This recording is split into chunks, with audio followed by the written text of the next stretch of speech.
அரசியலிலும் சினிமாவிலும் உச்சத்தில் இருக்கும் இரு பெரும் தலைவர்கள் ஒருவரை மாற்றி ஒருவர் கிண்டல் அடித்து கொண்ட சுவாரஸ்ய சம்பவத்தை விவரிக்கிறது இந்த செய்தி தொகுப்பு.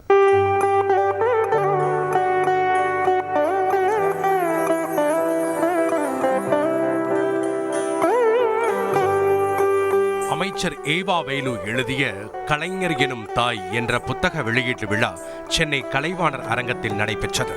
புத்தகத்தை முதலமைச்சர் ஸ்டாலின் வெளியிட அதனை ரஜினிகாந்த் பெற்றுக்கொண்டு மேடையில் பேசினார்.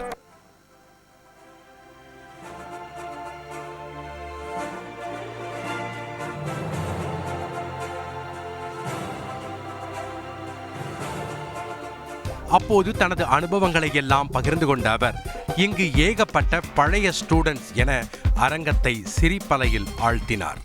அதுக்கு மேலே எனக்கு ரொம்ப ஆச்சரியமான விஷயம், நான் பிரமிப்பு போகிறது அப்படின்னு சொன்னால், எப்போவுமே இந்த ஸ்கூல் டீச்சர் வரும்போது ஸ்கூல் டீச்சருக்கு இந்த நியூ ஸ்டூடெண்ட்ஸுங்க ப்ராப்ளமே கிடையாது, ஈஸியாக சமாளிச்சிடுவாங்க.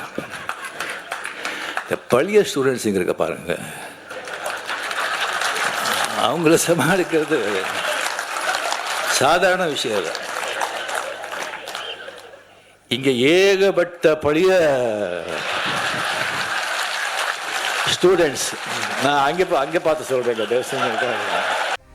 ரேங்க் வாங்கிவிட்டு கிளாஸை விட்டு போக மாட்டேன் என உட்கார்ந்திருப்பதாக சூசகமாக விமர்சித்தார்.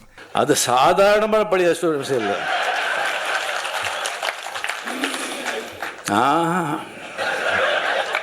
அசாத்தியமானவங்க.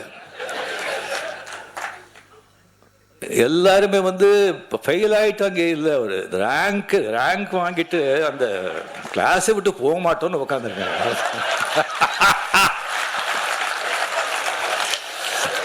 இத்தனை கிண்டலுக்கு பின்பு அமைச்சர் துரைமுருகனின் பெயரை சொன்ன ரஜினிகாந்த், அவர் மறைந்த முதல்வர் கருணாநிதியின் கண்ணிலேயே விரல் விட்டு ஆட்டியவர் என்றார்.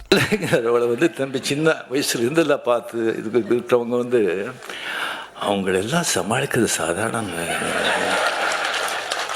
ஒருத்தர் வேண்டாங்க, துரைமுருகன் சொல்லி ஒருத்தர் இருக்காரு, கலைஞர் கண்ணிலேயே மருளிட்டு ஆட்டினவர்.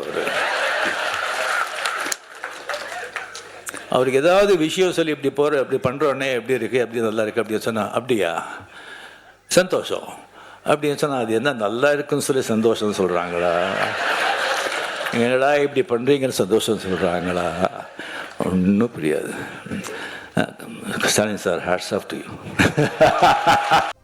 மேடையில் இருந்த முதலமைச்சர் மு.க. ஸ்டாலின், அமைச்சர்கள் ஏவா வேலு, உதயநிதி ஸ்டாலின் உள்ளிட்டோர் சிரிக்க இக்காணொளி படு வைரலானது. இந்நிலையில் மூத்த அமைச்சர்கள் குறித்து ரஜினியின் கருத்துக்கு கிண்டலாக பதிலடி கொடுத்துள்ளார் துரைமுருகன். அதே மாதிரி தாங்க, மூத்த நடிகர்கள் எல்லாம் வயசாகி போய் பல் உழுந்து போய் தாடி வளர்த்து ஆக நிலைகள்லாம் நடிக்கிறதுனால இளைஞர்களுக்கு வாய்ப்பு இல்லாம இருக்கா. திரைத்துறையில் உச்சத்தில் இருக்கும் நடிகரும் அரசியலில் மூத்த தலைவரும் இப்படி மாறி மாறி பொதுவெளியில் கிண்டலடித்துக் கொண்ட சம்பவம் பொது ஜனங்கள் மத்தியில் கலகலப்பை ஏற்படுத்தி உள்ளது. செய்திகளை உடனுக்குடன் தெரிந்து கொள்ள உடனே சப்ஸ்கிரைப் பண்ணுங்க.